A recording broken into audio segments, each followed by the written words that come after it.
It's that time of year. Fire fuels drying out and in some cases ready to burn. Meteorologist Patrick Wright breaks down the different types of fuels and how much moisture is left within them. Fires need fuels. It is part of the fire triangle, which includes oxygen, an ignition source, and the fuels. Natural fuels can be broken down into 3 different types. The first are grasses. They respond very quickly to changes in their environment and can dry out within 1 hour after a rainfall event. These grasses are usually quick to burn and are the first to burn early in the season, such as this time of year. Now, the next type of fuels are shrubs. Now, shrubs are much larger, but they are still easy to burn. It could take up to about 10 to 100 hours to dry out after a rainfall event, depending on the size of the sticks within the shrub. Then we have timber and trees. This also includes branches of about 8 inches in diameter or more. For this type of fuel, it takes up to about 1,000 hours to dry out after a rain event, or the equivalent of an entire season.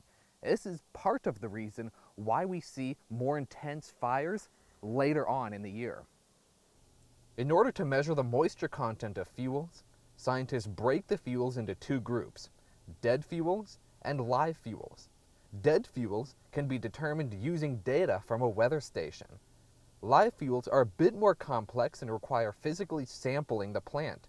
Dr. Clements and his team at the Wildfire Interdisciplinary Research Center at San Jose State University manage several sites dotted around the Bay Area and the San Jose Mountains. Their yearly April 2022 measurements came back with another dry year. What our sites are showing is that they're drier than last year, which isn't surprising because last year was, very, very dry. But this year is a drought, so that means that we should expect drier conditions. Other than being drier than last year, the biggest difference between the measurements was the addition of new growth on the shrubs in this year's measurement. This prolongs the higher water content inside the shrubs for a little while longer, depending on the weather that year. As the months progressed beyond April, Dr. Clements and his team even noticed the new growth starting to dry out.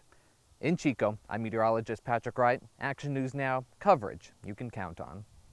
So far, the valley and foothills have remained in the extreme drought category in the latest drought monitor. However, it is expected to change as we head deeper into the summer season.